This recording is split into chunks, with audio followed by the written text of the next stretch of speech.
Thank you. And again, reach out should you have any questions. Let's go ahead and move on to the next slide, please.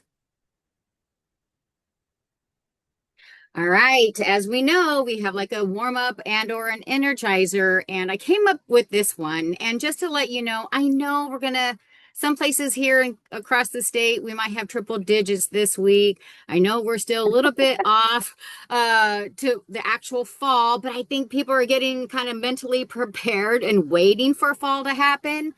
So, what is one fall activity you're looking forward to that brings you a sense of calm and or joy? And you're more than welcome to just type that into the chat.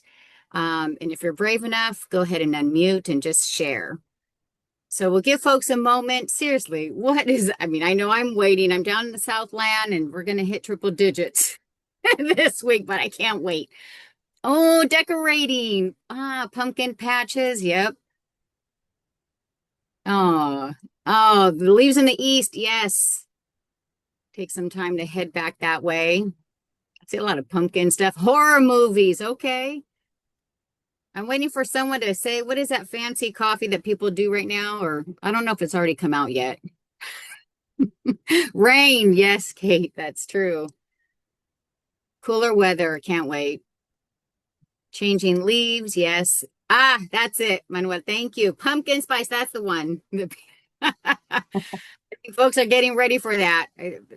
Unless it's already out, I don't know. All right.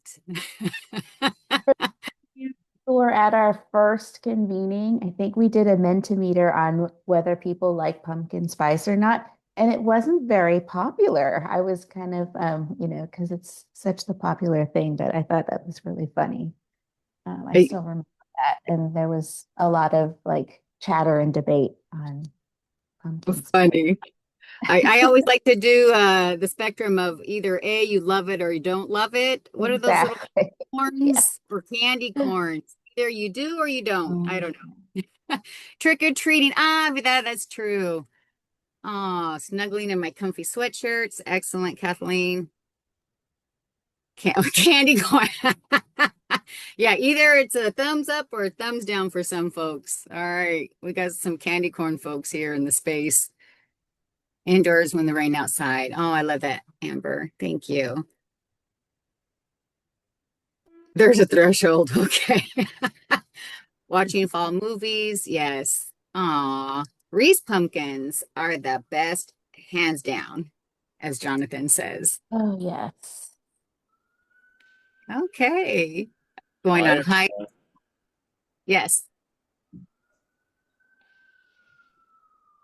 All right. I thought I heard someone coming off mute. Halloween Town. Okay. All right.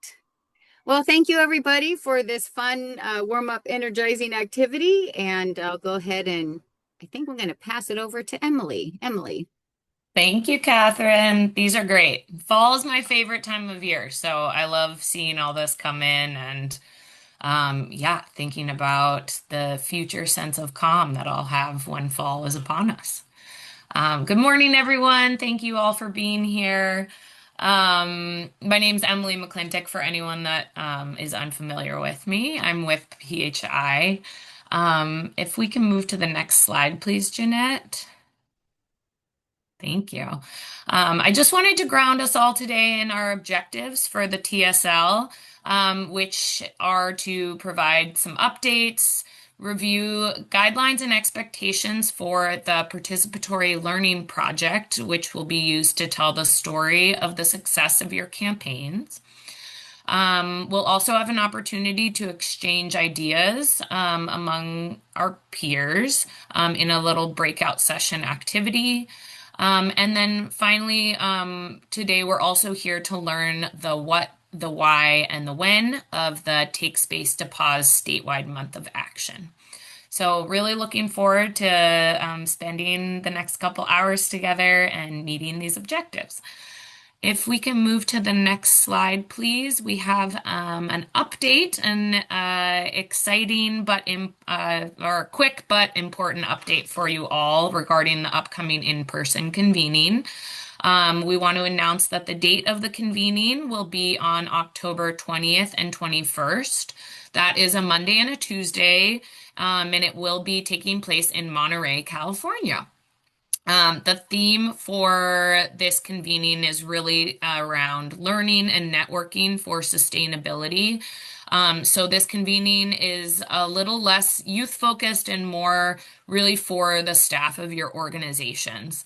A save the date is going to be forthcoming, coming out soon, and there will also be some information shared with you all about the ways in which you can get involved in supporting with this convening. So before we got started today, we just wanted to make this announcement. I know many of you are looking to build out your fall plans. So we wanted to make sure you had those dates on your calendar. And if you can move to the next slide, please. I'm going to give just a quick overview of today's agenda. Next, we'll be moving into our first grantee spotlight for the day with African Communities Public Health Coalition. Then we'll be providing an overview of that participatory learning project that I mentioned, and moving into a breakout room discussion around storytelling and success sharing. We'll take a quick break and do an energizer to get us ready for the second half of the TSL, and that will lead us into our second spotlight, which will be from SAC Connect. And then we'll introduce Rescue Agency, who will be providing an overview of the statewide month of action. And then we will actually be ending with some additional updates, next steps, and wrap up. So I am actually going to hand it over to my colleague Coy, who will introduce our first spotlight. And Jeanette, you can move to the next slide, please. Thank you so much, Emily. I'm honored to introduce African Communities Public Health Coalition. They are based in the Los Angeles area. They are doing amazing work with the youth. So I will pass it along to them to tell you all more about their organization. Hi, good morning. My name is Sakura. I'm the youth campaign coordinator here at the African Coalition.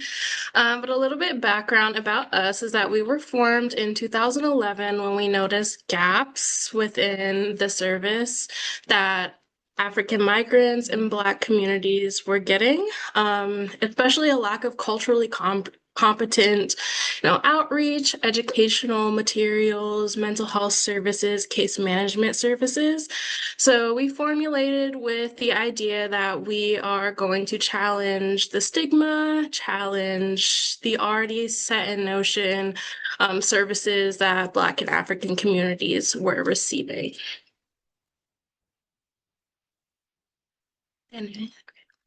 So a little bit of background about the campaign. So our campaign is called the Let's Do It Youth Mental Health Campaign, where this campaign essentially is empowering youth to lead mental health awareness initiatives throughout LA County, reduce stigma, but also connecting their communities with free resources as well as peer-to-peer activities. So the campaign is initially conducted in 4 phases. So we first started with the recruitment and onboarding phase, where we're recruiting the youth that we want to train on these mental health topics. And then we go into the training and capacity building, where we're training youth on, public speaking, mental health, substance abuse prevention. And then whatever they learn, then they're going to go into the community impact and development phase, where this phase is essentially where we have the peer-to-peer based community activities, and youth are essentially the forefront of these initiatives. And then that's how we then go into the impact and evaluation phase, where we essentially evaluate the impact that we're having on our communities.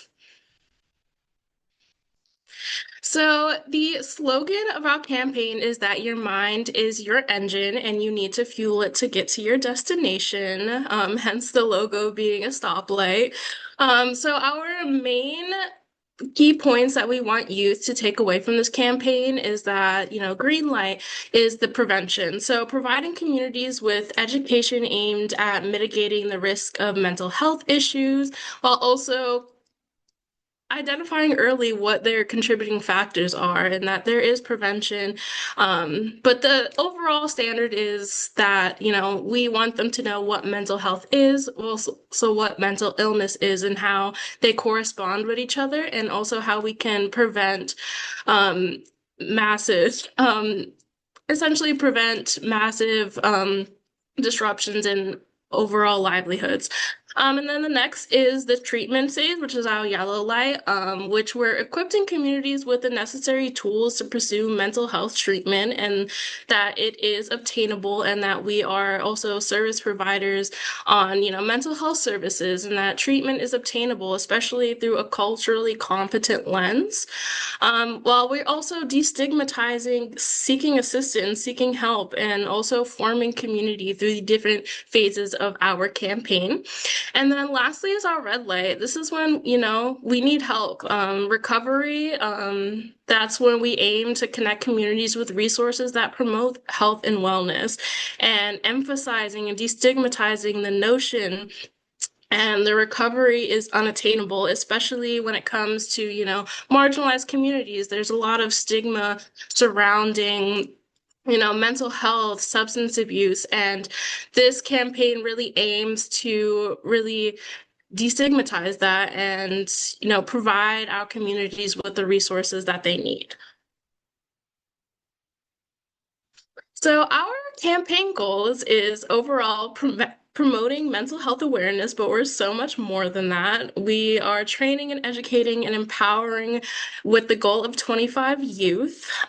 We also would like to form an advisory board where we want the youth to be the forefront of what we're promoting, what our goals are, and, it's a relatable when you have a peer in front of you telling you these different things that are important, and there's that relatability with youth. So we also want to establish peer-based opportunities throughout LA County, which we'll get into a little bit later. We also want to enhance and engage, the outcomes of young individuals as well as their families as our secondary target audience.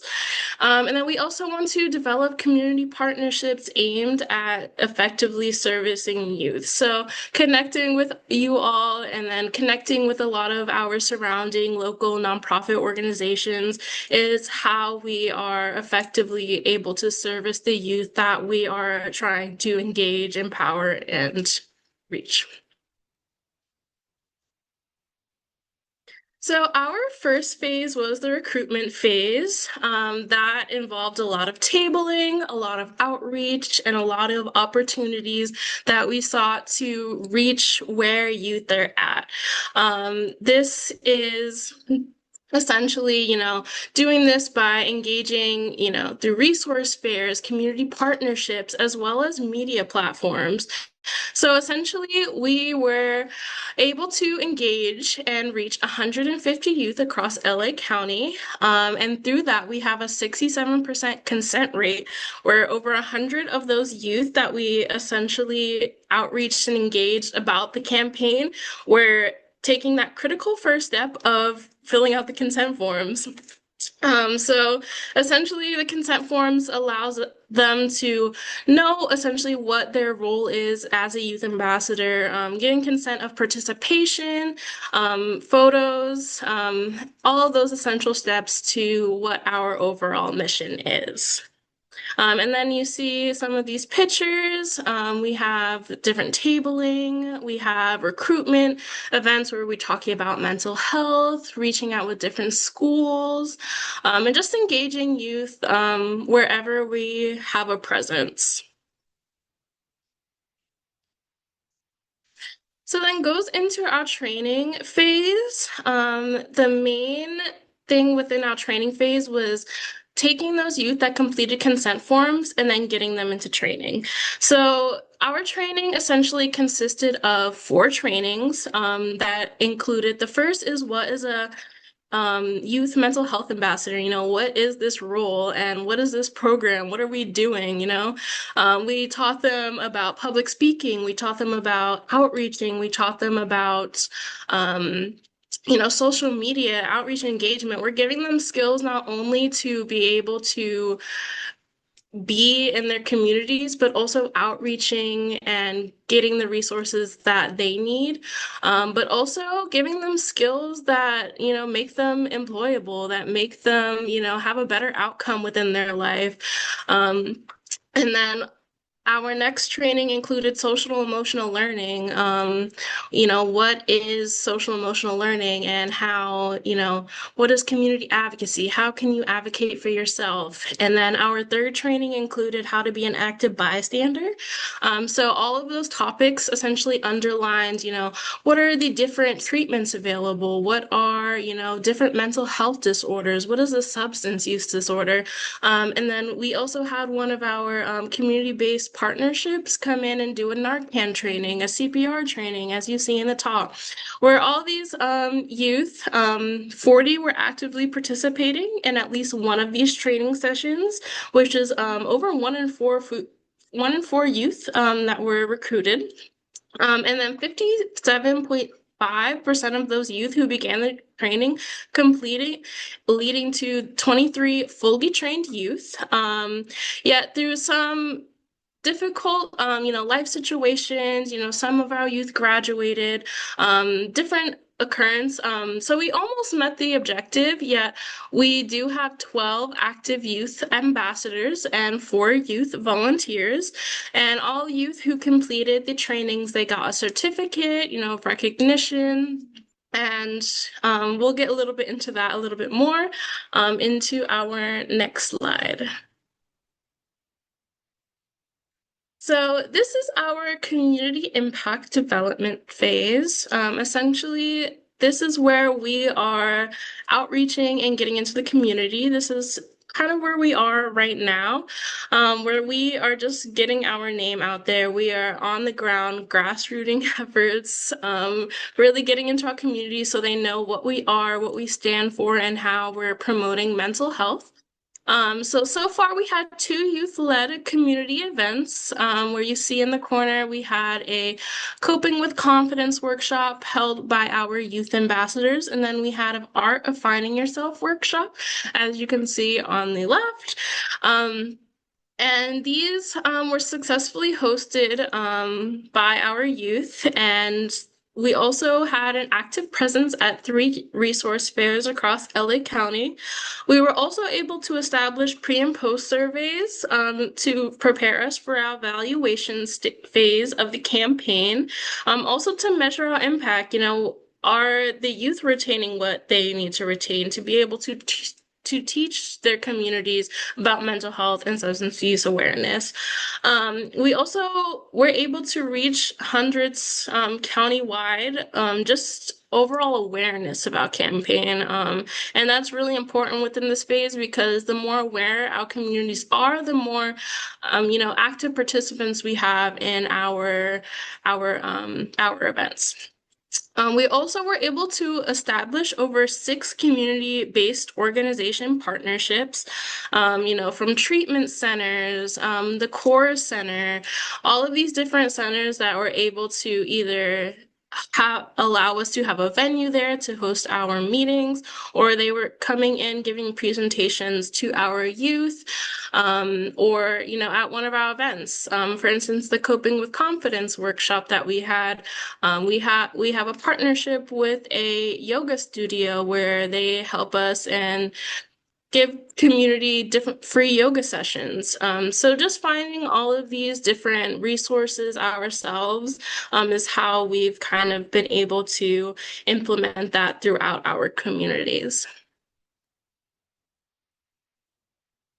So up next is that we're continuing our community impact development phase and really getting on the ground what our communities are and meeting them where they are at. And then we're going to go into our impact evaluation phase. So essentially what that is that we evaluate the impact that we made, really evaluating the data from the surveys that we're getting. But till then, we're continuing to, host our youth-centric spaces and host peer-led activities with our upcoming initiatives, including the Mind Matters Mental Health Resource Fair. We have a Fit Your Feelings clothing drive and clothing swap. That one is where we're collecting clothing, and then all the clothing that we get, we're then giving it back to the community, but having a center of what mental health is and how, clothes can shape our identity, but also our mood as well. We have a Science of Stress workshop coming up, and then we're also just establishing our youth advisory board with grassroots awareness. And then we're also having a youth ambassador podcast in the works. We're creating, different digital media strategies in terms of that. But we can go to the next slide. So, how to support us? Follow us, share, and support our initiatives. Our youth are doing amazing. We post everything that we have on our Instagram, Facebook, and working with our youth now to establish a better footing and foundation for our TikTok. You could also visit our website, which will be on the next slide, where we post every week updates of what our ambassadors are doing. Also connecting with us, establishing any kind of partnership, even if that is, virtually, all the way in Sacramento. But the more that we know, the more we're able to provide for our communities, and giving them access to essential resources that they might not have before. But we're also in the process of establishing, that physical presence in our communities. So if you know of any, venue spaces or resources, local within LA County, we are open to that. But yes, you can go to the final slide. But yes, thank you for learning about our campaign. We're all working really hard and really excited to connect with all of you, especially in October. But this is our website, our address, and our number. If you're able to take a look at all the great work that we're doing.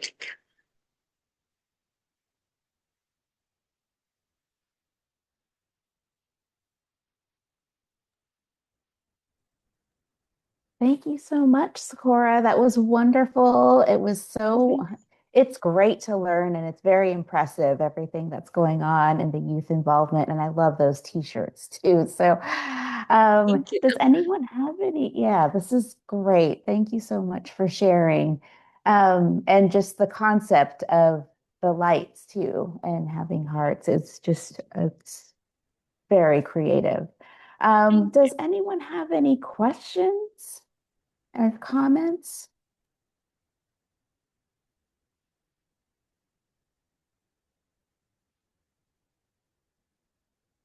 Nope. All right. Well, I think you can see how you can get in touch with Scora and her team if you want to learn more. And with that, I think we'll transition. All right. So the next part of our agenda is to talk about the Cali Campaign's participatory learning project. And first of all, hello, it's great to see all of you. And I'm glad you're all here. We're all here in the room together. I also love just that we can call ourselves the Cali Campaign. So I want to just also recognize and give a shout out to all of those who contributed to our name change to the Cali Campaigns. So the Cali Campaign's participatory learning project. So this is a project on sharing the story of your campaign. And I know it's been a while since we've talked about our local evaluation plans. A lot of you have been doing a great job with contributing all of your data to the process data spreadsheets, and hopefully you've had a chance to see the dashboard that's now live on our website that kind of shows how all of your campaigns are progressing. And that's sort of the process evaluation and learning more about how your campaigns are getting out there in the community. But the other part of the evaluation, if you remember from from our local evaluation plans, which was introduced back in April of 2024. Does that sound right? So yeah. Anyway, the other part of that was sort of the outcome part of it, right? Getting to the end and saying, so what happened? What, what was the meaning? What was the impact of each of your Cali campaigns?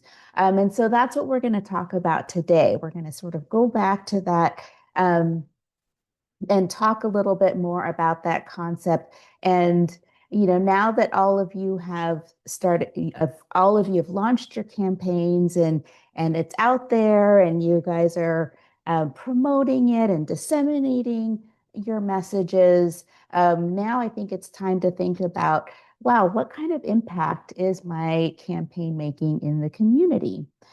So if you can go to the next slide. In alignment, and so we were talking about it being more of a participatory type of project. So in alignment with being more community-centered and honoring youth voice and honoring lived experiences, we want you to engage in an outcome evaluation project called the Participatory Learning Project. And the core of this project is all about storytelling. So the purpose of this participatory evaluation that'll sort of be the culminating, all of you connecting the dots about your campaign, telling us what happened. So the purpose is to creatively share the success of your campaigns, centering youth and community voice, and also to make that so that you have a story to tell about your work and a story to tell, to share with future funders, to share with partners, to share back with your community. And we want it to be in a way, again, that's really centered on sharing community and youth voice and telling that story. So I'm going to have the evaluation team go a little bit more into detail on that.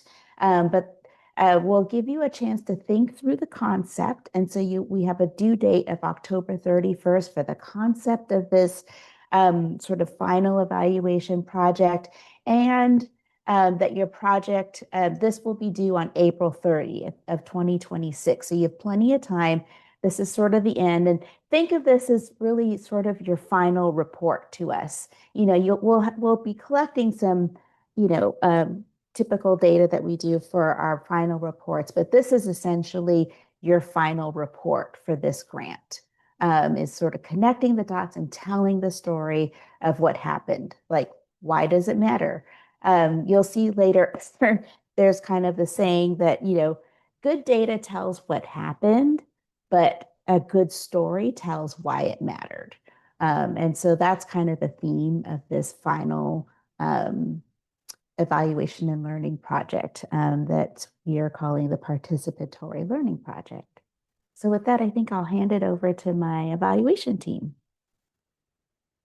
Thank you so much, Erica. Jeanette, you can move to the next slide. Thank you. So thanks for that introduction, Erica. To help you with your participatory learning projects, we did put together some guidelines, which includes a supportive guidelines document that I am sharing in the chat now. This document will also be shared in a follow-up email to this testing, sharing, and learning lab. But within that document, there's a sort of checklist for your project. And this checklist is also up on the screen there. And that is that the project should really address your evaluation questions. So your evaluation questions and project goals were something that many of you identified at the start of the project way back in April, May 2024. And so whether those evaluation questions have remained the same, if you've identified additional ones, this project should really make sure to address those evaluation questions and the overall goals of your project. The project should also describe what happened, as Erica said, and that includes the impact that addresses these campaign goals. The project should also be, creatively share the story of your work and campaign. So that could be in the form of a video, in the form of photo collage, visual art, creative note-taking. We'll get into some methods a little bit later. The project should make sure to identify your priority population, so who you reach through your campaign, who that community is. And as Erica said, it should center the voices of youth and community and really make sure to be participatory. So engaging with those youth to answer the question, did your campaign make the impact that you intended it to? So if you can move to the next slide now, please, Jeanette. We also want to acknowledge and recognize that you all are already doing so much that can contribute to crafting these projects. You're all incredibly creative. We've seen the work that you're doing is unbelievably impactful and creative and exciting, and already centering youth by co-creating these campaigns. So we want to acknowledge that a lot of what you're doing can be utilized and contribute to the crafting of these projects. But I wanted to bring up some potential methods here that your organization could use to show the overall impact and success of your work. So as I mentioned, this could be in the form of video storytelling, podcasts that showcase voices of youth and community about how the campaigns are impacting them. It could be in the form of graphic note-taking, which is something that we've seen with some of our partners. It's up here on the screen. I think it says Southern Roots. It's a really unique and creative approach to capturing the voice of folks who are participating in a focus group or a listening session. It could be in the form of community interviews or testimonials, through success stories, case studies. You could be gathering feedback from community through youth-led intercept surveys, creative reports built out on such platforms as Microsoft Sway, through ArcGIS story maps, Flipbook, Canva, etc. And also it could be in the form of a photo voice project. For those who are unfamiliar with photo voice, it's really giving youth or community members a literal camera, or I guess everyone has a camera on their phone now, to take pictures from their perspective within the community. And that can be in the form of pictures or even in the form of videos. So those are just some examples of methods that you all can use to be gathering stories about the impact of your campaigns. So next slide, please, Jeanette.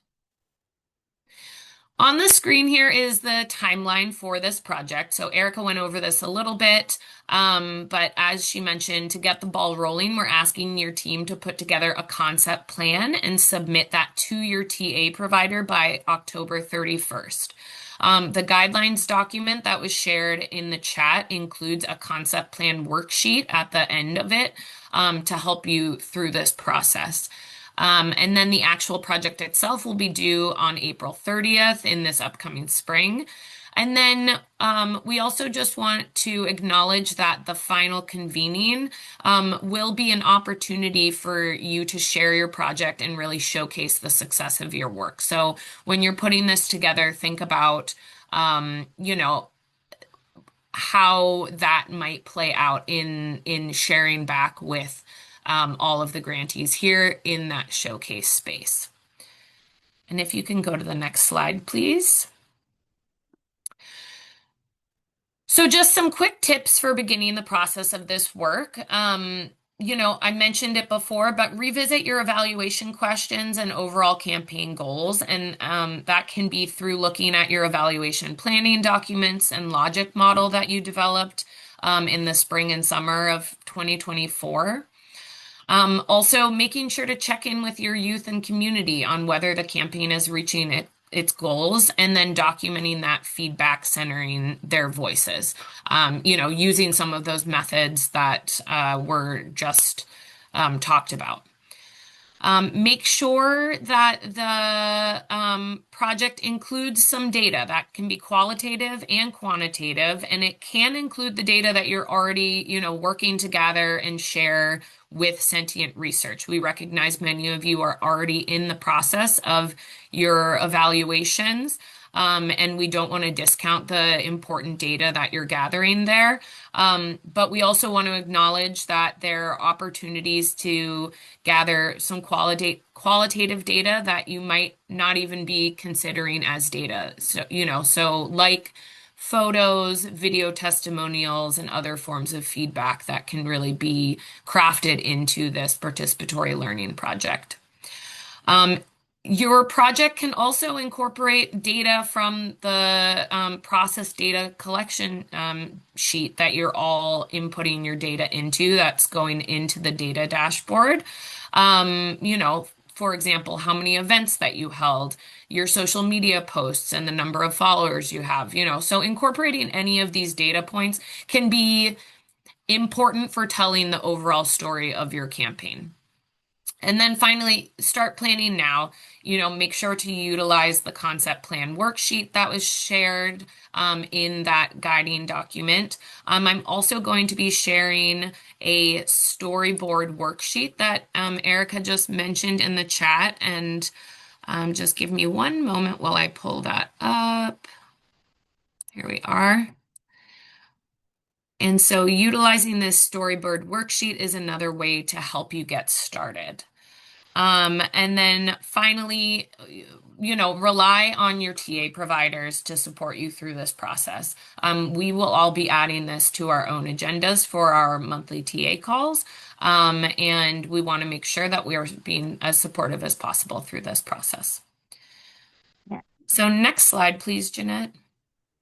And I just want to, can I go ahead, provide Erica. just a couple of hints to, just so you know, we're not necessarily asking you to start a whole new data collection project or asking you to collect new data. For most of you, you're already doing a lot of this work and you are already collecting so much great data. So this is more about bringing that data to life with storytelling and just telling us what happened, the so what of your campaigns. And I think that we all want you to be able to showcase the creative process that went into that. And I think there's a story to tell behind that. So really, again, it's emphasizing more of the storytelling.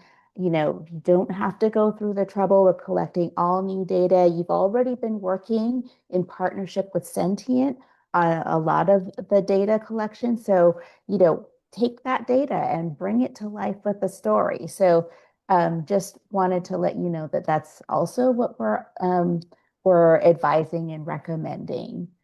So hopefully this will all, come together over time. You have plenty of time and we'll be here as resources, but just wanted to just emphasize that as well. Yeah, this is Greg from Sentient Research, and I wanted to underscore what Erica's saying. It's that combination of data and storytelling that's really powerful. And, different people respond to data and some people respond more to storytelling. But again, I think that's really the combination that really hits home for most people.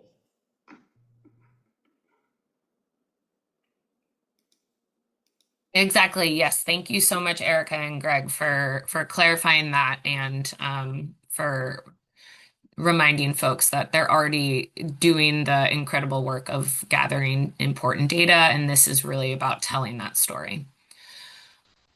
So before we move on, I just wanted to ground you all in some of the campaign evaluation questions that call back to the logic models and evaluation plans that you put together. These are some of the evaluation questions that you may have selected to show your campaign to answer whether or not your campaign is working as intended. So how are children, youth, and caregivers engaging with your local level campaigns? To what extent is the reduction of stigma around mental, emotional, and behavioral health and substance use disorder addressed through your campaign? To what extent are services for mental, behavioral, and emotional health and substance use disorders addressed by the campaign? And how are children, youth, and caregivers responding to your local level campaigns? So these are just some examples of evaluation questions. I know some of you may have written your own as well, but just wanted to bring those up before we move on to the next activity. So Jeanette, you can move on to our breakout room activity, and I'll pass it over to Jamie to introduce this. Hey, hi everyone. Good morning. Now we have our fun time to connect with one another and in our breakout room activity to focus on this participatory learning project. So next slide, please.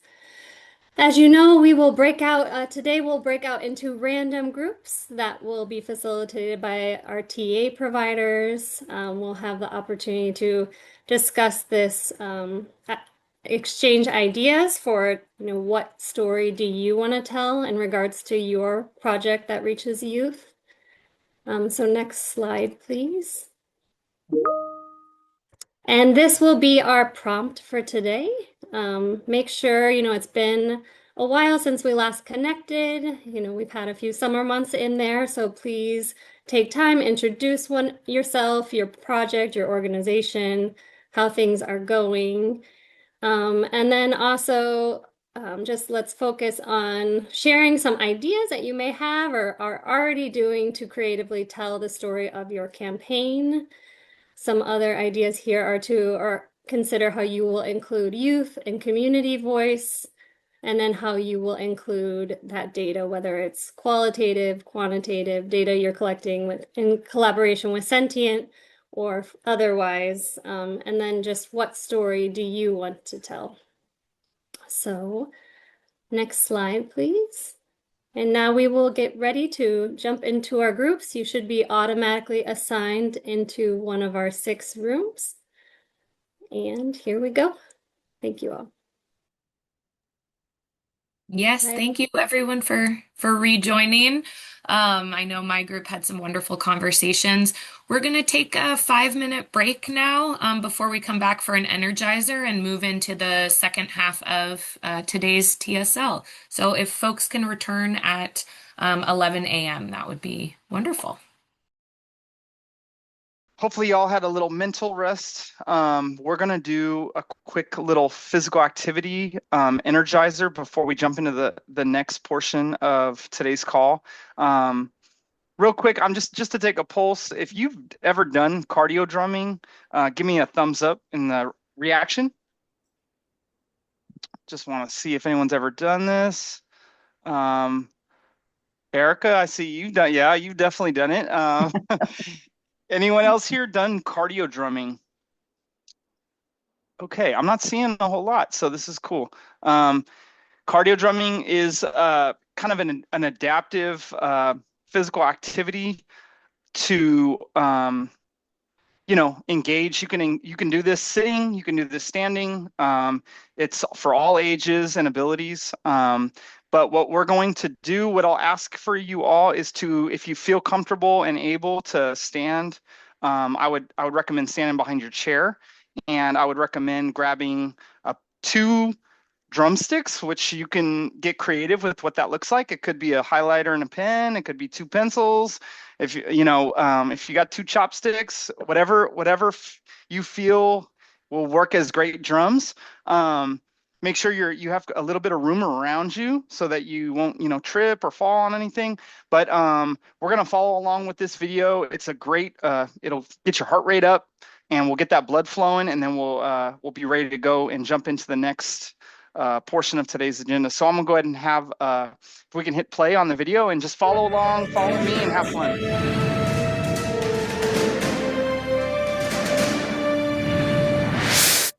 Hey, Let's Get Active. I'm Coach Brill. Thank you for tuning in to Let's Dance. This week's dance is from Kids About 28, and it is Uptown Funk. This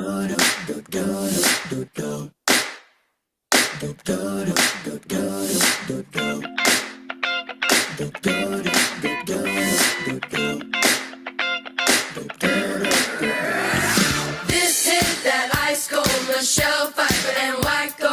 This one for them good girls, straight masterpieces. Stylin', wildin', living it up in the city.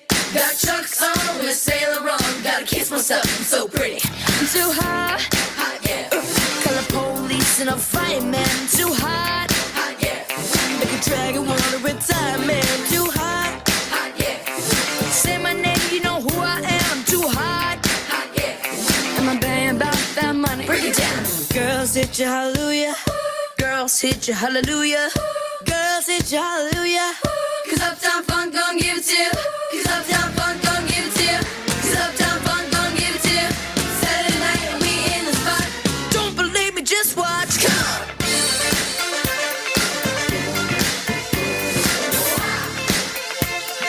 Don't believe me, just watch.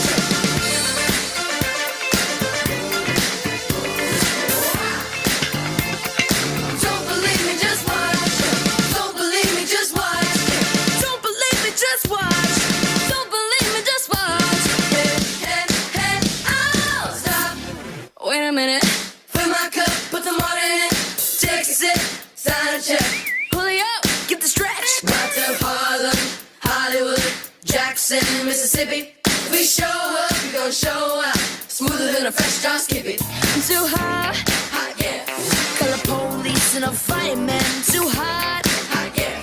Make a dragon wanna retire, man. I'm too hot, hot yeah. Hot yeah. Yeah, say my name, you know who I am. I'm too hot, hot yeah. And I'm banging about that money. Break it down. Girls hit you hallelujah. Girls hit you hallelujah. Girls hit you hallelujah. Cause Uptown Funk gon' give it to you. Cause Uptown Funk gon' give it to you. Cause Uptown Funk gon' give it to you. Saturday night and we in the spot. Don't believe me, just watch. Come on.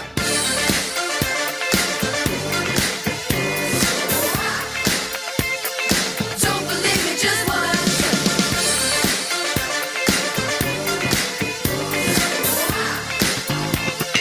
Don't believe me, just watch. Don't believe me, just watch.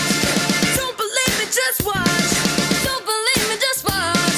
Hey, hey, hey, oh. Uptown, funk it up. Uptown, funk it up. Uptown, funk it up. Uptown, funk it up. Come on, dance, jump on it. If you can't dance, then phone it. Well, it's Saturday night, we'll be in the spot. Don't believe it, just watch. Come on.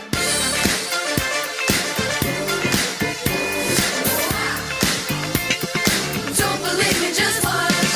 Don't believe me, just watch. Don't believe me, just watch. Don't believe me, just watch. Hey, hey, hey, oh. Uptown, funk it up. Come on. Uptown, funk it up. Uptown, funk it up. Uptown, funk it up. Uptown, funk it up. Come on. Uptown, funk it up. Uptown, funk it up. Uptown, funk it up.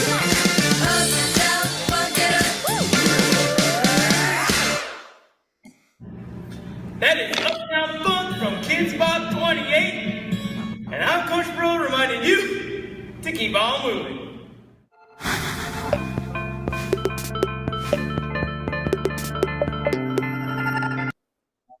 Thank you so much. If you really enjoyed the cardio drumming, give me a reaction on how it made you feel.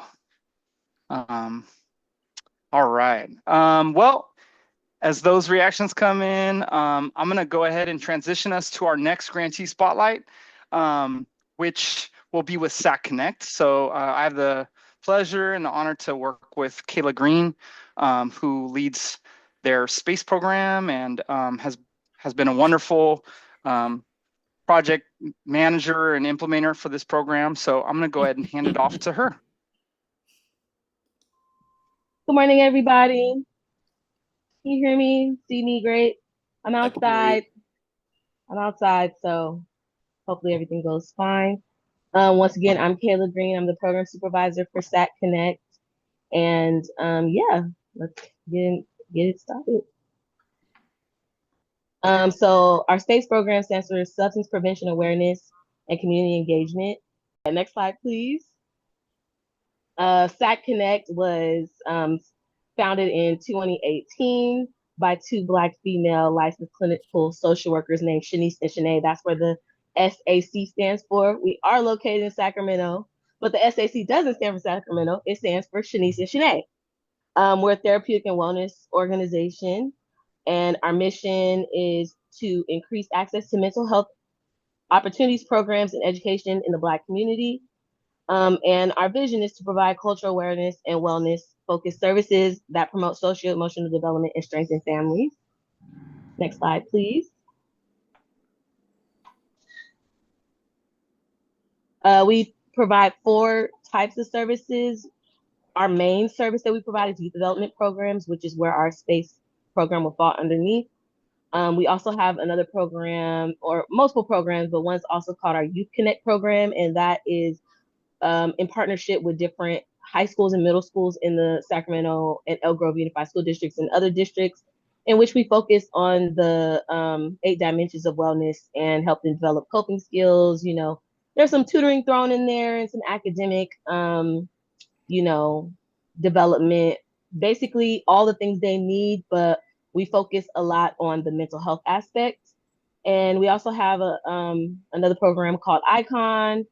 They go into communities and clean them up, whatever that looks like, whether it's a park or a home for the elderly or a community center. They do different projects to beautify the community. Or last summer we worked on farms. So we helped an urban farm, you know, pick weeds, harvest, and just make the farm functional so that they can utilize it to grow food for the surrounding community. We also have a program called Connect, which focuses on job readiness skills, building resume, the work-life balance, and also just helping them find a job. And many of the people that, or many of the youth that we hire, the peer mentors, come from one of those programs. So we hire them from those programs once they complete the programs. And then we have wellness events. So there are a few of those. I'm sorry, I'm breaking these down, and it's going to be on my next slide. I'm so sorry. Wellness events, individual therapy and counseling, and then referral services. Next slide. Okay, so what is SPACE? It's a 3-part youth development program that includes weekly youth groups, social media campaign, and our community outreach. So you can go to the next slide. So here's our weekly youth groups. We focus, it's a psychoeducational program or psychoeducational sessions that focus on different types of substances, their effects on you. It also talks about like things that can lead to substance use disorders or factor into substance use disorders, like having unhealthy relationships or having or lacking social emotional skills or lacking coping skills. So we talk about those different things and discuss their own experiences with substance use, whether it's them, themselves, or their family, or their peers. We talk about peer pressure and how to combat that, because we know that many people are introduced to substances through like someone they know, and there's some type of like, whether it's direct or indirect, there's pressure to like engage in these things. But on this slide, you'll see some icebreakers that we've done. We do icebreakers, and basically the format is like an icebreaker to, you know, get them comfortable and, you know, ready to talk. And then some type of activity, some type of discussion, and then a debrief. This cohort, we actually did PSAs. And I was trying to get one on the slide deck, but we couldn't get one that would like fit correctly. So, you know, once I figure out how to send them properly, I'll send them to you guys, or you could just go to our social media and see them when we post them. But yeah, so let me continue. So also what you see on here is our peer pressure week. So we have them reflect on their own peer pressure, if they peer pressure people, and or if they experienced it. And a lot of them, this cohort going around, they were very honest about how they do peer pressure, but how peer pressure can be positive. It doesn't always have to be negative. That was the biggest lesson we learned that week, was that you can peer pressure someone and encouraging them to step outside the box or to go after something that they said that they wanted. So if they're like, yeah, I really want to get a job, you could peer pressure them into applying, or you could say, hey, you said you wanted a job, but I don't see you applying for anything. Let's go do something together. So that's, we tried to reframe what peer pressure is, but also bring to light how peer pressure is subtle. It's not always in your face. And if people are doing that to you, they may not be your friend. You need to reevaluate if those are the type of people you want to be around. So that was one of my favorite weeks because I actually, as an adult, never really thought about how peer pressure can be positive. But they had lots of examples in their lives of both positive and negative peer pressure. Some of them got, really honest about their own experience of using substances. Most of them talked about smoking marijuana or vaping. And they talked about how easy it is for them to get access to it. And, they even started making connections with how it just didn't make them feel good. So that was the main thing of why they never tried it again, was because it didn't make them feel good. And that's the purpose. It's not just it's not to shame them or anything, but it's to get them to talk about their experiences, reflect on it, and then help them or their peers understand maybe why they choose not to, use substances in their own lives. Next slide, please. So here's a example in the top with the chain. That was about healthy relationships and things that they need for their own selves to have a healthy relationship. So we created that engagement activity so that they can see the connection between each other and how their needs are very similar in what they need in order to have successful and healthy relationships. Some of the feedback, we have a testimonial where it says, prior to participating in space, I had poor social skills. Space helped me improve in my socialness, allowing me to be myself. Space also provided me comfort, resulting in a safe space for myself and others. Space had compassionate staff members and has overall a wholesome group. And so, yes, it's all about substance use prevention, but we know that having connections to adults and community that you feel can support you and keep you safe is a protective factor when it comes to substance use, abuse, and disorders. Some other participant feedback, it says, I learned how much substances can really ruin your relationships and mental health so easily. And then this group makes me feel like I have older sisters to confide in and ask questions without feeling judged. So, shout out to my staff, because they're more, I was facilitating a group this go around, but they've been putting the work in, making sure that our participants do feel safe, which is why I feel like some of them are returners, but they're able to open up more because the safe space is created from the beginning. And one of the ways we do that is by creating those group norms on the bottom that you see. And then above that, we do that around week 1 or 2, where we do like a Jeopardy around what they already know about substance use, abuse, and things of that, and mental health, so that we can tailor the group. We already have a plan pretty much, but it's like we want to tailor the group so that they feel like it's the most beneficial and fun and helpful and engaging for them.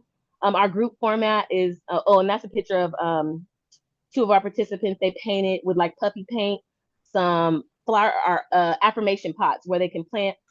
They planted a flower and they're gonna watch it grow as time. Water it, watch it grow as time goes by. So the way that our facilitators is set up, we have one facilitator, and our co-facilitator is a peer mentor, which is a youth participant, and they're generally a high schooler, and they just support. But I was talking to my other group in the breakout room about how we want them to take more of a lead role, because they'll lead like icebreaker or debrief or something, but I want them to, and they do participate in the planning, but I want them to like full on lead, to where the older facilitator is more just like an observer and not necessarily like as much guidance, because we've been doing this program for a while. So I feel like they have the tools, they have the tools, they can do it. But they lack confidence sometimes. But I don't think that it's necessary for the adults to continue to hold their hand as much, because I definitely feel like they have the tools and the ideas. So that's going to be a shift for this next cohort. Next slide, please. Our social media campaign has been going on since before our cohort started. And that's another space that we're trying to get more youth creativity. So we do have youth creating some of the weekly social media content, and that content features educational content to bring awareness about substances, substance use disorder, substance use prevention, tips and things that you can use to lead a healthy life, and tips for parents to look out for if in order to those warning signs. And also we also provide like resources and things on our social media campaign. So some of the data is that we average more than 350 views for our social media content weekly.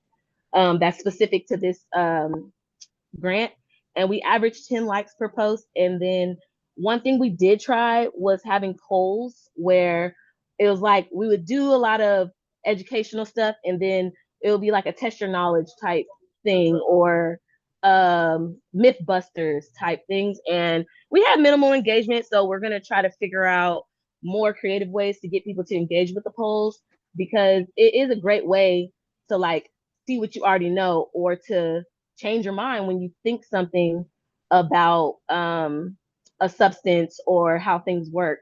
It's a great way to get rid of some of those misconceptions that can lead to fatalities, with the specifically like fentanyl overdose and things of that nature. Next slide, please.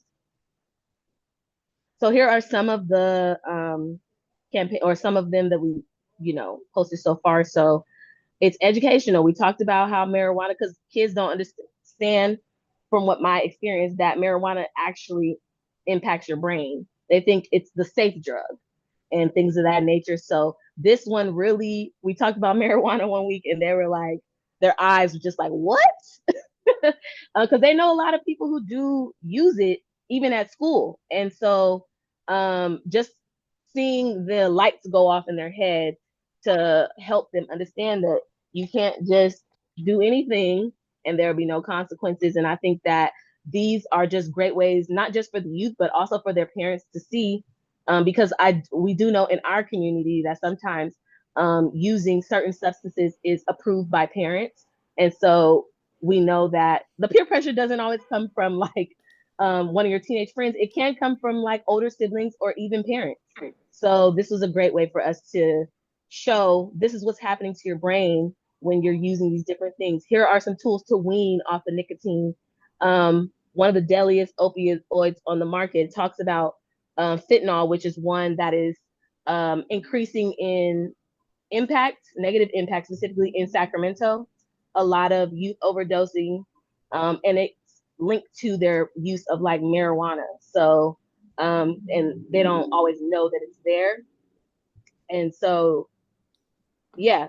And then signs, it's time to get sober. That was like a multi-page one. I didn't post all of them, but it was like 7 different signs, for awareness, so you can practice self-awareness around whether or not whatever substance you're using is becoming an addiction.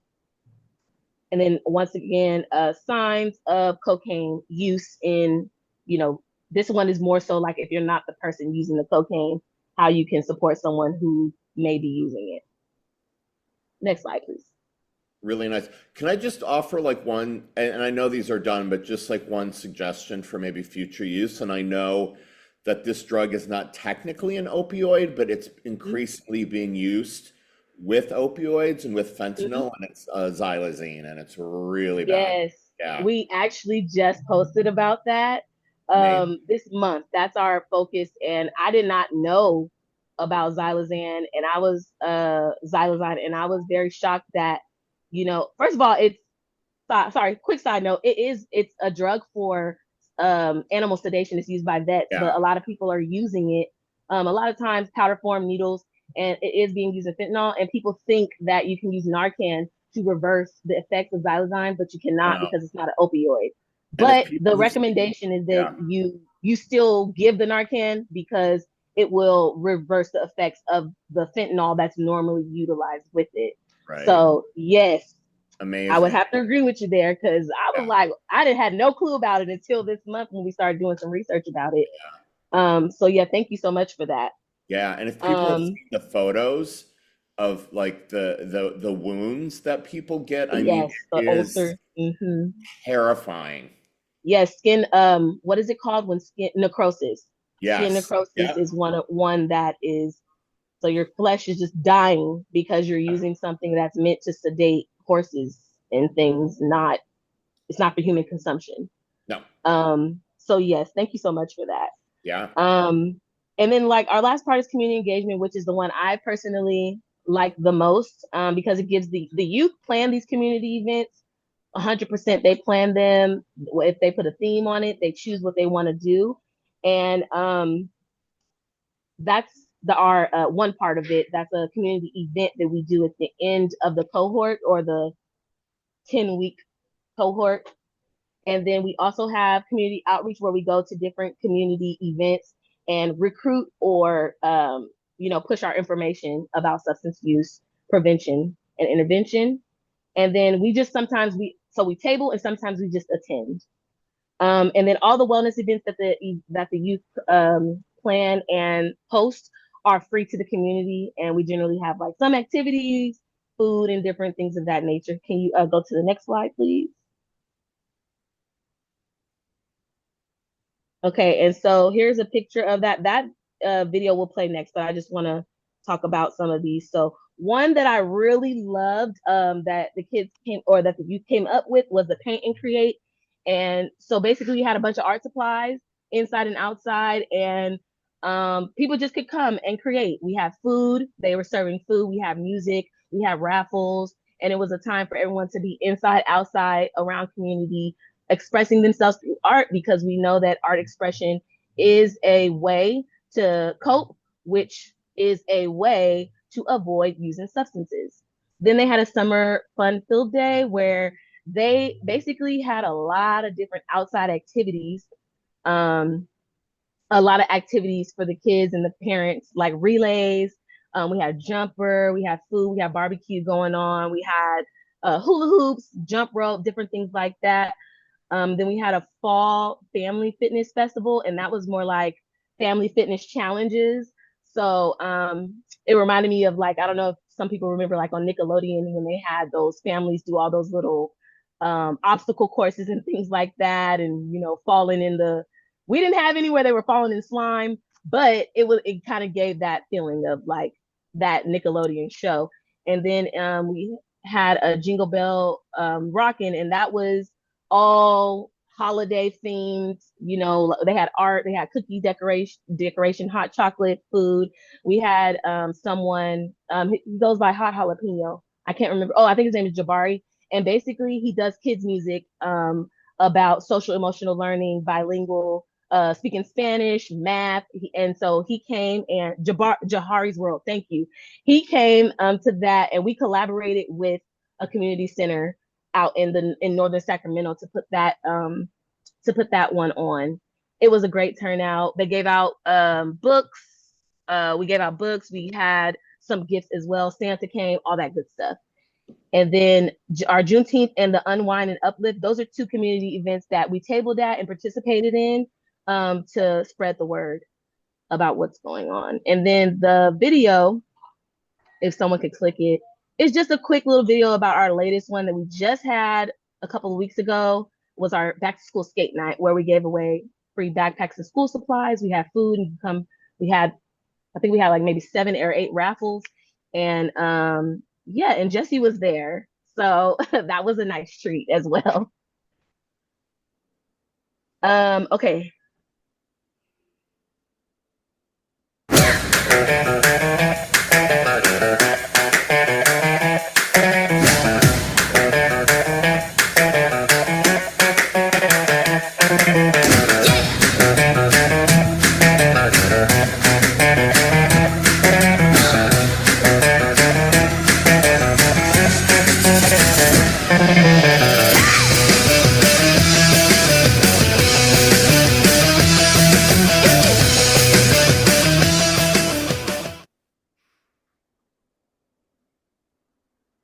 Need the key? Okay. Thank you so much. Next slide, please. So yeah, we actually with that one we had to go to the store and get some more character backpacks because they went so fast. So one of our founders, she rushed to the store to grab about 25 to 30 more backpacks for that event because the turnout, like you said, was really great. A couple of the lessons that we learned is that one that really shocked me was how against substances, using substances, this cohort was or is.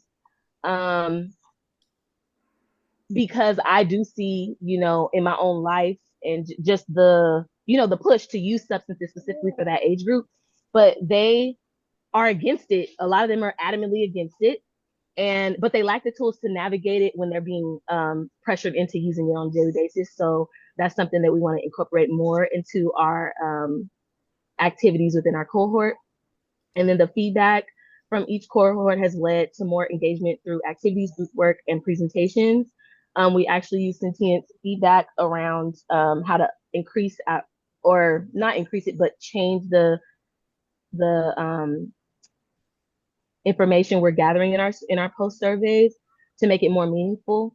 And so this cohort that we just finished utilized that new survey, and so I'm excited to look at the data from that. And then we do have like a community wellness survey, but it's really hard to get the community to do it. So we're trying to figure out ways to get feedback from a diverse group of stakeholders. So not just the youth or not just their parents, but maybe their educators or other like partners in the community. And then one success is that the participants reporting that they feel comfortable and safe. That's the biggest win we have is that our participants are, that's my goddaughter, so sorry, is that our participants feel safe, they feel welcome, and they enjoy being with us. They don't feel judged. And that's the biggest thing because we know stigma stems from judgment. And so we love that they don't feel that when they're with us. Next slide, please. Oh, there's the keys. All right, so our next steps are to continue our social media campaign, which is hashtag Wellness Space Wednesdays. And then, like I just mentioned before, we're going to review the feedback from the current cohort and make any changes, updates, and shifts based off of what they're saying. And then we're going to start the recruitment process for the next cohort and just brainstorm more creative ways to get formal community feedback on what the needs are. So like we get a lot of informal because we're in the community, but having it, formal, I feel just makes it more impactful. So people can see when we are like searching for grants or searching to connect with other partners to put on an event or start a new program, having that concrete feedback will, make it more like real for people and not as anecdotal, which is a lot of what we have right now. Yes. Next slide. I think that's Yeah. the end. So yeah, thank you very Thank much. you. That is our phone number. We have Do you our know email if there and then is a list like with everyone? and our SAC Connect at SAC Connect is our Instagram, and you can follow us there for more information. If you want to connect, we are in Sacramento, the greater Sacramento area, so we're definitely open to collabing. Thank you. Kayla, thank you so much. This was wonderful. If anyone has questions, please use the contact information on the screen there to reach out to Kayla. It was really wonderful to hear more about all of the great work that you're doing through space. I'm going to move on to the next presentation now and introduce Rescue Agency, who's going to be sharing about the Take Space to Pause statewide month of action. So without further ado, I'm going to pass it over to Rescue. Hi, everyone. Good morning. I'm Marcela Delgado, an account director at Rescue Agency, and we are the marketing firm behind Take Space to Pause, the statewide campaign. And we're so excited to be here today to introduce the statewide month of action activation. And with me today is Amy Nichols, my partner in crime on all things Take Space to Pause. Amy and I lead the charge on all the day-to-day activities, and we're your primary points of contact for any internal and external needs. Also joining us is Sierra Rudolph, who is leading the charge on the statewide month of action. And so with that, I'm going to pass it off to Amy to introduce what statewide month of action is, and then she will tee it off to Sierra. Yeah. Hi, everyone. Thank you for giving us time today to walk you through statewide month of action. We can move on to the next screen and the next one more. Perfect. So what is the statewide month of action? We call it SMOA. I'll probably just refer to it as SMOA for short from here on out, but it's a flexible grassroots-driven activation where grantees and other community and tribal organizations across California host events using tools and resources from Take Space to Pause in this scenario. So it all kicks off in November with National Stress Awareness Day with a Take Space to Pause webinar, which is in the works, and you'll all eventually get an invitation to that.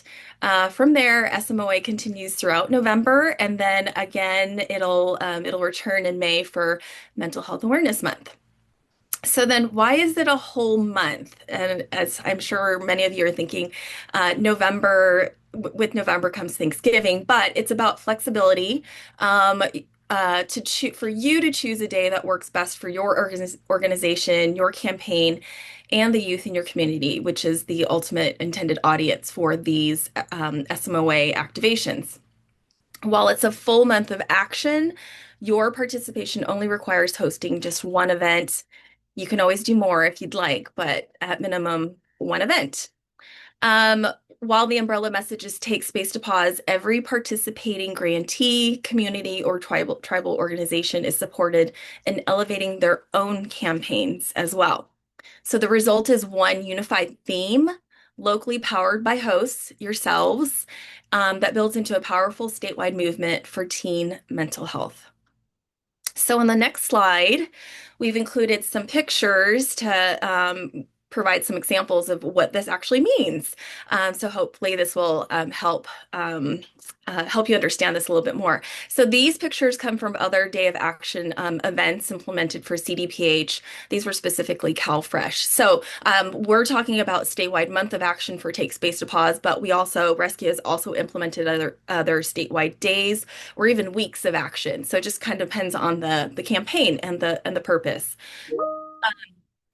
After these hosts registered, these particular hosts, they received a box of materials, which they used to set up an event at a location, date, and time of their choosing as the host of these events.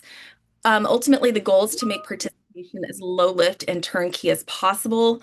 Hosts are provided with ready-to-use tools and resources. All you need to do is bring them to life in your community. And that's the intent behind this SMOA, to give you everything you need to make it simple and effective. Typically, each event includes an activity designed to draw youth in and engage them. And then from there, they can either connect or with the host on site, or just simply pick up materials and go, whatever they're most comfortable with. The purpose is to share the message with the community in a way that media alone can't achieve, creating a sense of personal connection and authenticity that resonates in a unique and powerful way. So next slide, please. Why is a statewide month of action effective? The idea is simple. There's power in coming together. The statewide month of action is designed to build on what you're already doing in your communities throughout your local campaigns, and then at the statewide level through Take Space to Pause, paid media, and organic social campaign. This happens through what's shown here on your screen. One, strength in numbers. When many organizations share the same message at the same time, it creates a surround sound effect that increases message retention. Collective visibility. Coordinating our timing amplifies public relations, media coverage, social buzz, benefiting every participating organization. Shared momentum. A focused short-term push generates urgency and energy, driving higher engagement and sharing. And finally, consistency equals recognition. Repeating the same message across multiple voices and platforms strengthens recall and helps normalize conversations around mental health. Next slide, please. So how is this relevant for you as CALI grantees? First, it's about bidirectional integration. It's really important. We want to say this first and foremost, this is not just about Take Space to Pause. We recognize that you all have your own campaigns, but we're united under CYBHI's shared goals of increasing behavioral health literacy and reducing stigma, which means your campaign can live right alongside the statewide campaign and vice versa. Whether it's on a table, at an in-person event, social media, or both, the statewide and local efforts work together to strengthen the overall impact. It's also designed to be low lift, as mentioned before. There's no cost to participate, and it's plug and play. You'll be fully supported with an event box that includes posters, stickers, and activity supplies, so you have everything you need right at your fingertips. It's flexible. You can choose any date in November, in-person, digital, hybrid, and it can stand alone or integrate into something you're already doing. As we know, many of you have your own events that you attend in person, so you can simply integrate this SMOA into that. It's on brand. The SMOA materials complement your own, so you can keep your unique voice, your campaign's voice, while still benefiting from the larger coordinated push. And finally, there's a visibility boost, as kind of mentioned on the previous slide. By being part of a statewide effort with PR support, your organization gains added spotlight and recognition in the community. And finally, as you can see at the bottom of the screen, CDPH is looking for 100% participation from grantees. Every community and tribal organization is expected to take part so we can move forward together, united in one powerful statewide movement for teen mental health. This is our chance to show the strength of CYBHI's network, many voices, one shared message, creating real impact for youth across California. And now I'm going to pass it off to Sarah. She's going to take you through some more of the specifics about how this is going to be implemented, what we're going to provide to you, how it's going to be low lift. Thank you, Amy. Can we go to the next slide? And also, if anyone has any questions, throw them in the chat. I'd be happy to field them. Already got some good questions in the chat.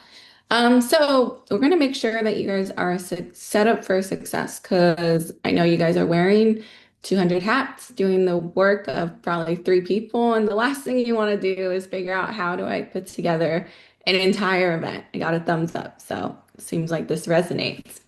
So we'll be sending everyone a training video, and the training video will actually show what's included in the box of supplies that you get.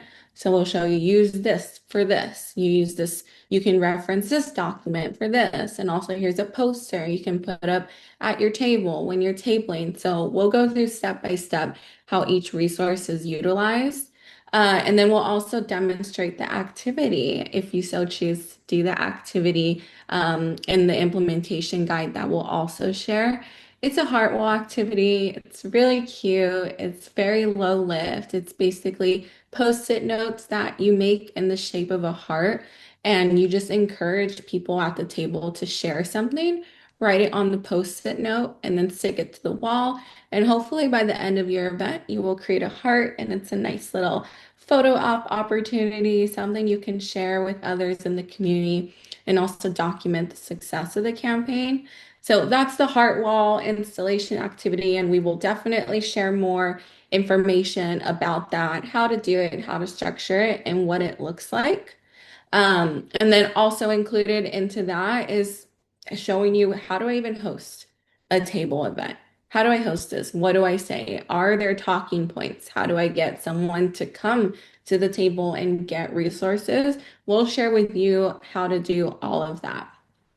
And then lastly, the best practices for engaging teens and encouraging participation, because we know teens speak a very different language than we do. So there's also some best practices on, well, how do I get teens interested? How do I appeal to teens?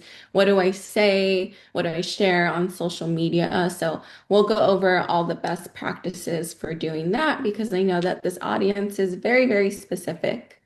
Next slide, please. Thank you. So resources that you'll also be given is a social media toolkit. So someone asked about hashtags. We will have hashtags, branded hashtags that you can use. We'll have ready to use posts. We will create it for you. We will design it for you. We'll write the caption and copy for you, and we'll send you the entire toolkit. You can download all the images from the toolkit and you just copy and paste the copy/caption into your post. The only thing you might have to add is the date in the caption and also the location and anything else you want to add. But other than that, we take care of everything. We set everyone up for success and you just get the toolkit and you can post it at your own liberty and will. You also get virtual backgrounds, like the one that Amy has in her background. We're going to build branded statewide month of action backgrounds that you can use for meetings like this or any meeting that you take part in. And then lastly, the PR kit, which Rally, our PR agency, will be helping us out with. The PR kit will have media advisory, a pitch that you can use, and any press release templates in English and Spanish. And that's if you want, local media, any reporters or any other organizations to also talk about what you're doing in your event. It's pretty good bragging rights to do something like this. So why not share? Why not hopefully get other media involved? And maybe they'll even want to interview or come out to your event. So we'll supply all that for you, all the talking points and all the resources so that you can amplify the event. Next slide. Okay, everything you need. So this is basically everything that will be provided to you to help you host this event. So you'll have the event guide. It'll be an entire guide on how do I execute this from A to Z. It won't be that long, I promise. So, and you'll also get the training video. So in case you don't want to read an entire event guide, don't worry. We will show you how to do everything in the video. Then you'll get the engagement activity, which is the heart wall installation. I say installation, but you don't need to install anything, but it's called an installation. So that's the heart wall, and you'll get the educational handouts and resources. So like the palm cards, talking points, resources you can give to teens, especially if they're not all teens are going to want to go up to a table. Like, let's be honest, it could be very intimidating or overwhelming for them. So a great thing that we can do is leave resources out for them. So if they do pass by and they don't want to have a conversation, at least they can take something away. At least they can take a resource away and look at it at a later time, and it might be useful for them. So we'll give you a lot of resources that you can lay out on your table so that people can take those with them. And then branded items are going to do stickers with really fun sayings. We have our branded stress balls that we'll supply. And then any other giveaway items that we can send over. Specifically, it might be for the first come, first serve. So TBD on what other items we can supply. And then a welcome sign, which will tell people, what is this event, and just invite them to come and encourage participation. I think there might be 2 more slides, so we can go to the next slide. Sierra, Okay. I don't know if this is everyone, but I'm not seeing the slides. Oh no. Is that true Don't for know. others as well? I can see No, them. I could see them. Okay, I it's see just me them. then. Go ahead. Yeah, I've Continue. seen them all. Okay. Maybe Greg, click on the top part of your screen. Sometimes You can adjust your view. Sometimes Yeah. it'll just tag pin the speaker. So. Yeah, I'll Sierra, the figure it out. slides I are. don't want to interrupt. I'll get there. Thank you. No worries, Greg. I know Zoom is tricky. But thank you, Erica. Thank you, Marcella. So go digital with SMOE. This is my favorite part because I know as someone who ends up doing far more than what I think I'm going to do in a day, the last thing I want to do is now I need to plan an in-person activity with all these physical items. And what if I don't have the time? What if you guys don't have the time in the month of November or resources? Maybe you lack resources or individuals to put this on. Maybe you can't secure a location. We completely understand. This could be a higher lift for some people than others. So we want to give everyone an option to go digital for the statewide month of action. So if you cannot do an in-person event, we still want to make sure that you're provided with other resources to also set you up for success and hopefully amplify this movement. But we're going to do it online, which is also an advantage because teens are chronically online. So what comes in the digital only toolkit? And you could also do both. You could do a hybrid approach if you want. But if you're just doing digital, this is what you will get is you'll get all the same resources, but downloadable. So if you want to print them and share with people, you can. If you want to send them to people, link them on your website, in a newsletter, in a social media post, you will have everything downloadable that you can share. In addition, you'll have a social media toolkit, and this one goes a little bit above and beyond as far as just the templated social posts and copy. This one is actually an interactive month-long digital exercise slash challenge kind of for teens. So it'll be 4 weeks of content, but every week is a theme for teens to do and encourage them to do. So think about posting something every Monday during the statewide month of action. And for that entire week, you will have a specific theme. And we're trying to theme it out so that it's certain engagement prompts that teens can see the posts and they know what to do that week. So for example, and this is just an example, maybe one of them is teaching teens about breathing exercises. So that will be the interactive challenge for that week is educating teens on how to breathe. What is a breathing exercise? How long do you hold your breath? When do you release? And also, what does it do for you? How does it help and how does it benefit you? How should you feel after? And when is a good time to do these breathing exercises? When should I do it? So that could be one theme for the week is telling kids or telling teens on how to breathe, how it calms your nervous system. So that could be one for an example, but we have a few in the works that I don't want to share yet, but I think everyone will be really happy to see how the interactive challenge shapes out.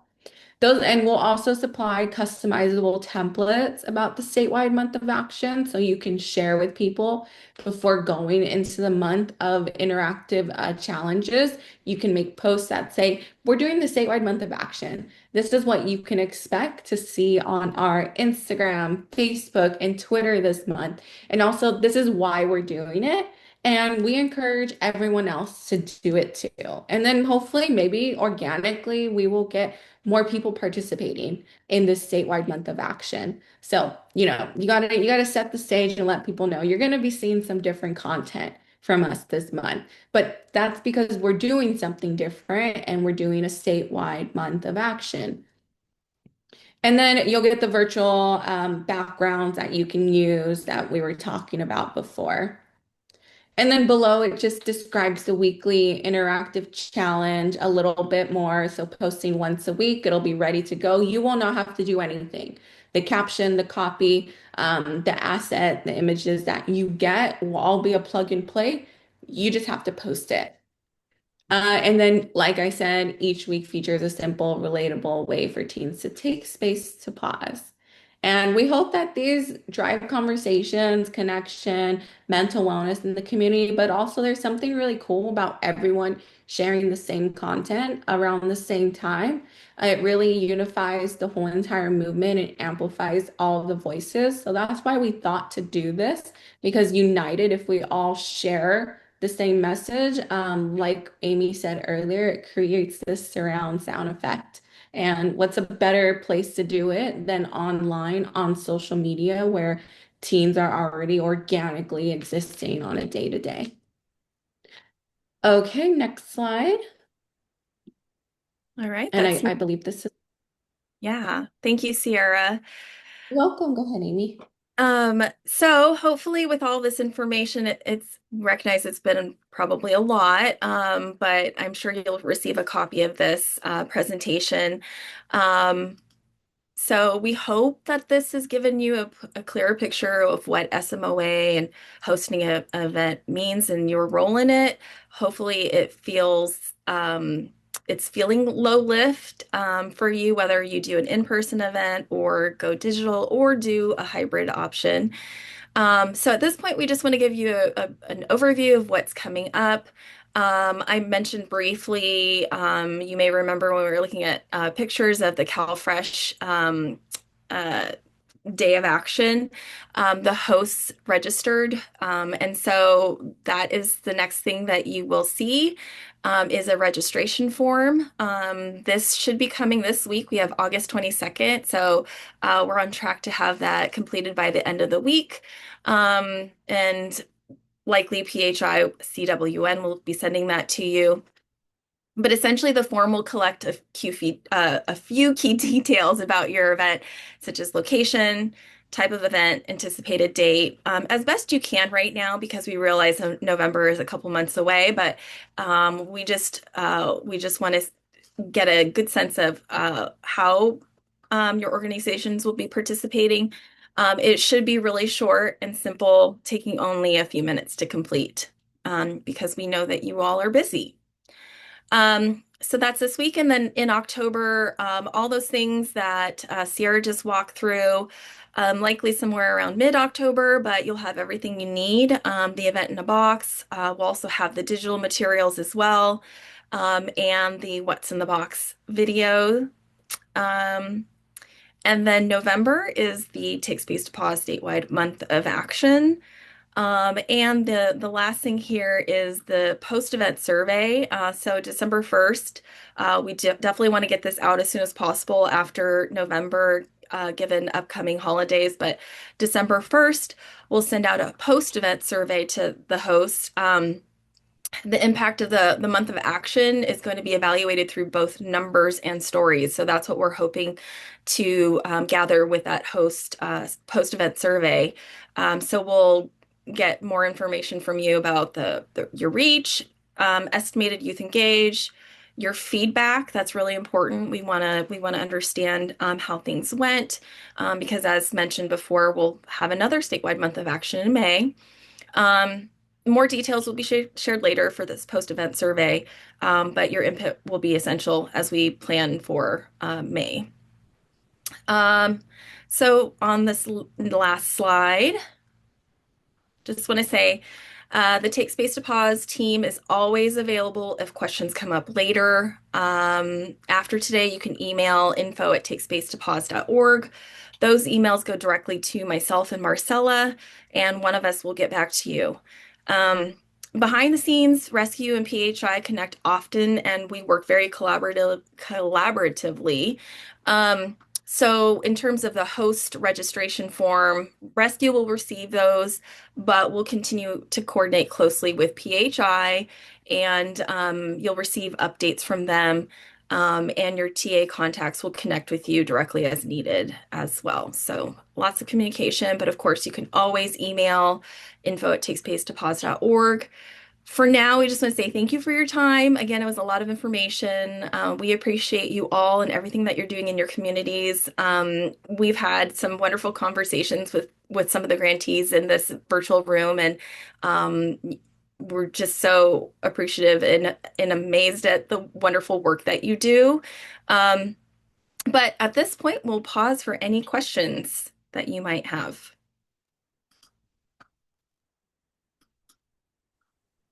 And just a reminder too, since our fall convening comes in October, the month before the statewide month of action, we will be able to hold some space and time for all of you to do some planning. And so for the statewide month of action. So just keep that in mind, and we'll be able to provide any assistance or support that you might need.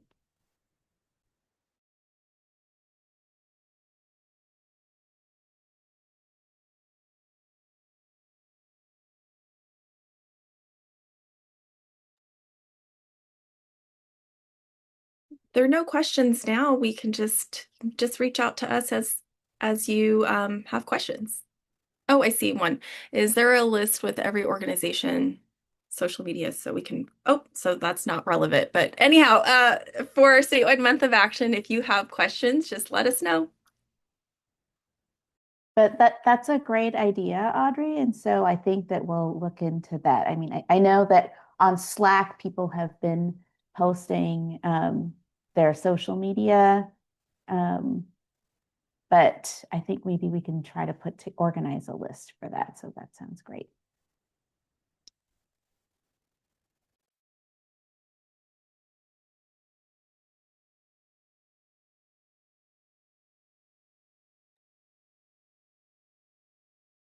Okay, moving to announcements. Let's see. I think I'll go ahead and kick this off. All right. Thank you, rescue team, for that. And I know this is a lot of information. We've covered a lot today, so it's a lot of information. You'll get these slides, you'll get the recording, and actually soon I'll be passing it over to Amber, who can show you where we're now keeping everything organized as far as recordings and slides from all of our TSLs. But thanks again to Rescue for providing all of that information. If we can go to the next slide. And I'll give some announcements before we wrap up.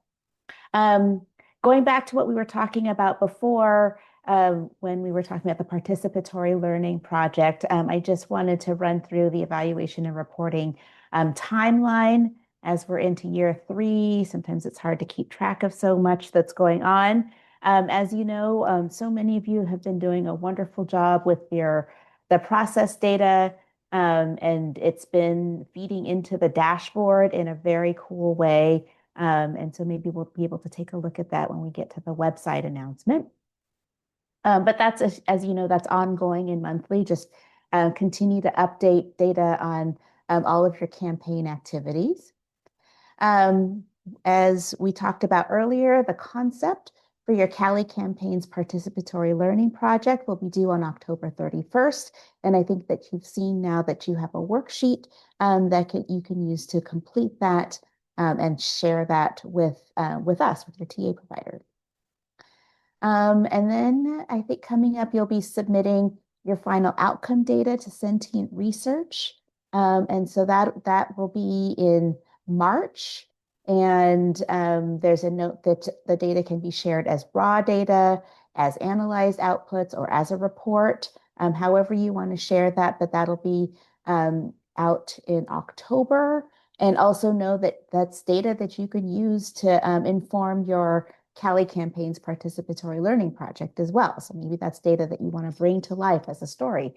So just a reminder that you can sort of incorporate all of those together. And then there's the Cali Campaigns, the Participatory Learning Project due date, which is April 30th. And then your final program reports, the grantee reports will be due in June. And I'll kind of talk a little bit about that in the next set of announcements. Chris, and I see your question there, estimated date for the final in-person gathering. So we're looking into May. So that could be coordinated with Mental Health Awareness Month. And that final date, we're hoping to have more youth focused and have it be more of a showcase type event. But we'll be sure to have more information on sort of finalizing that date by late in the fall. So, after our fall gathering, we'll be sure to have more information on that, but it'll likely be sometime in May. But stay tuned. All right, next slide, please. Some general announcements.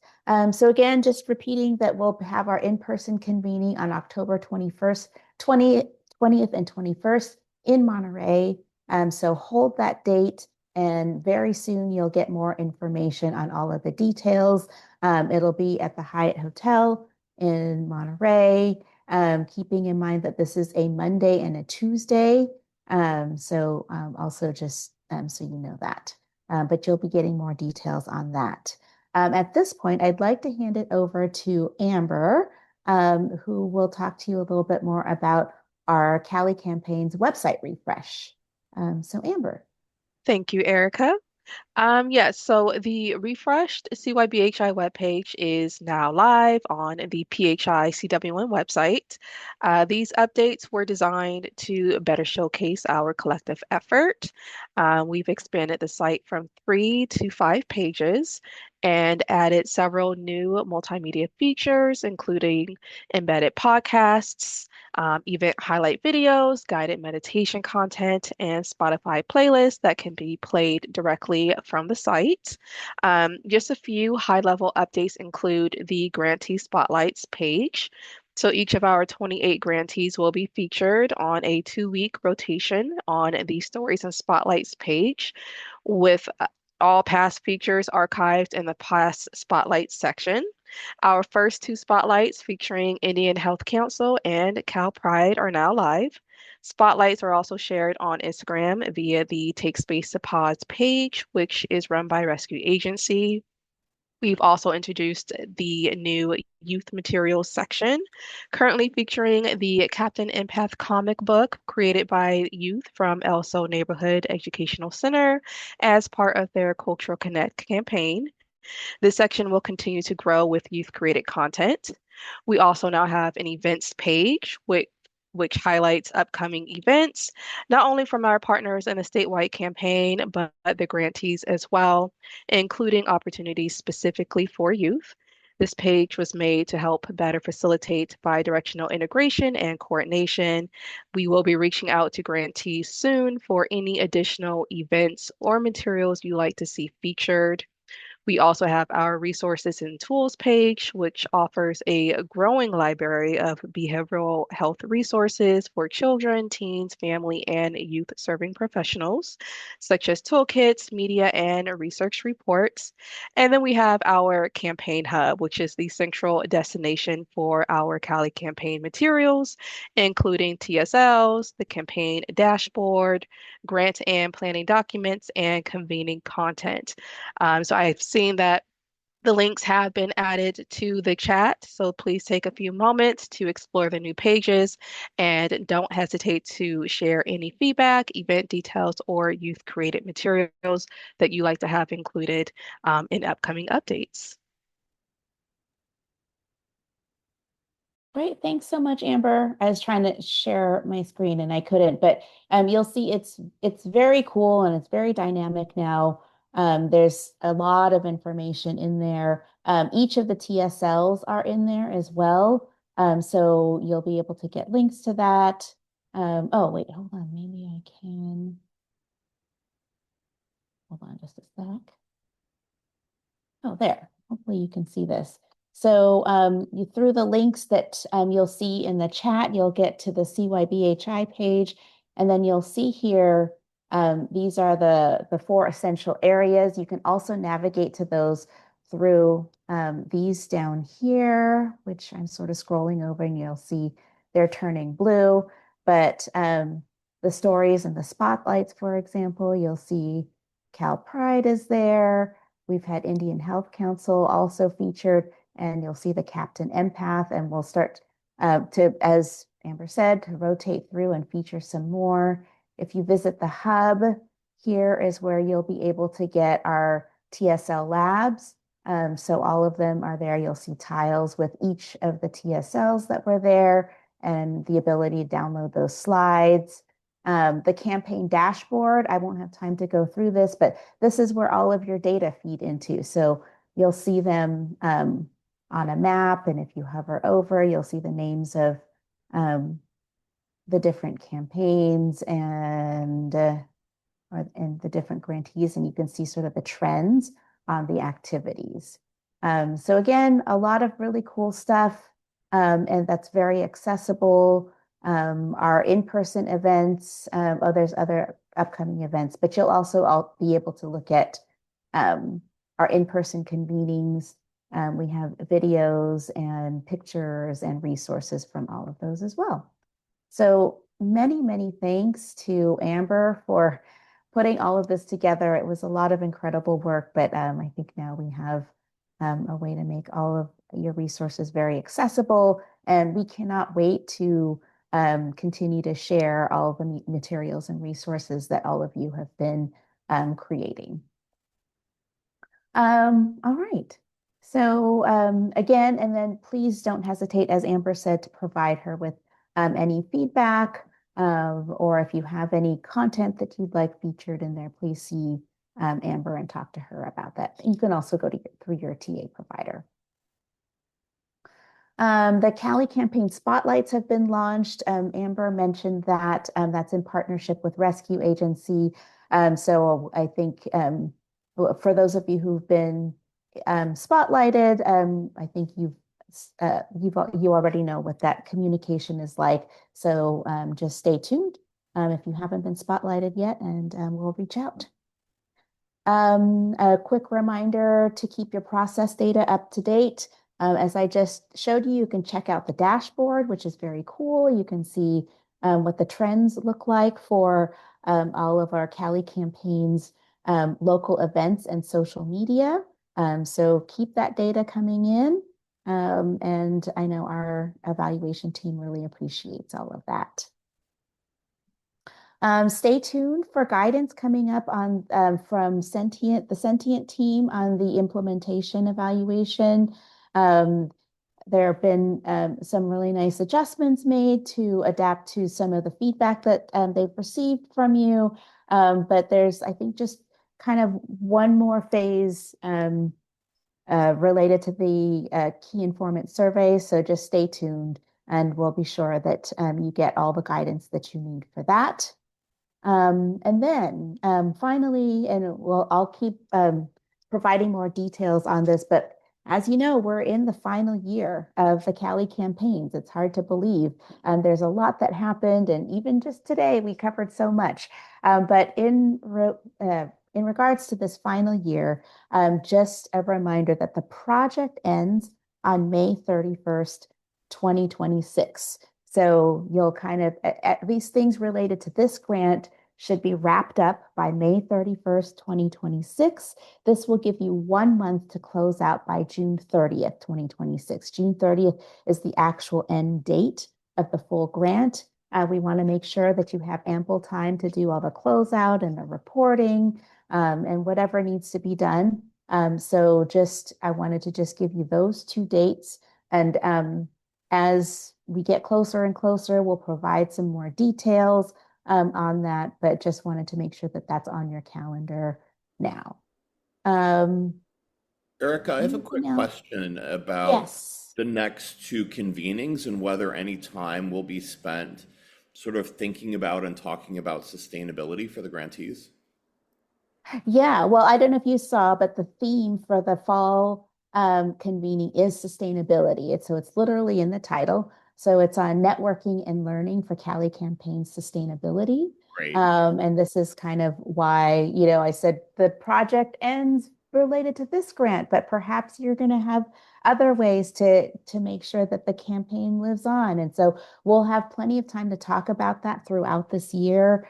We have future TSLs, our TSL labs, that'll be also focused on sustainability. We're hoping to get some guest speakers from who are different funders to talk about, what's important for grant writing and what opportunities might be there. So definitely sustainability is going to be a theme in this final year, but we also want to make sure you have the opportunity to continue to promote your incredible campaigns, which are also innovative and creative. So lots to do. But yeah, these are just sort of general announcements for now. Wonderful. Thank you. Yeah. And I think, go ahead. working with foundations and other grantees, given the current environment, is going to be, particularly competitive. So it'll be important. Yeah. For sure. For sure. And just so you know, too, speaking of grants, I believe that Jesse posted on Slack there is an opportunity for there's some grant making that's coming up through the Sierra Health Foundation that's directly related to youth mental health. So please take a look at that and look at that opportunity.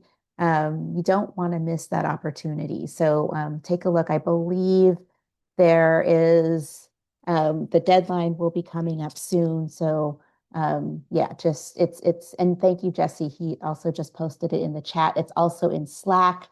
So just want to make sure that you're all aware of that.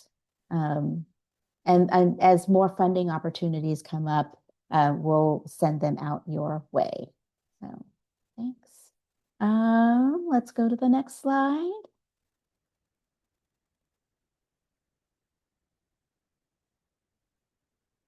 I think the next couple of slides are in regards to, yes, a QR code for feedback. As you know, we're always collecting feedback from all of you. We want to be responsive, and especially in this last year, think about, what are some things that you might want to, oh, I'm so sorry, cat climbing on me. What are some things that you want to hear about and you want to learn more about? You're always giving us really good feedback. We want to be responsive. So please be sure to give us feedback on today's TSL lab. Next slide.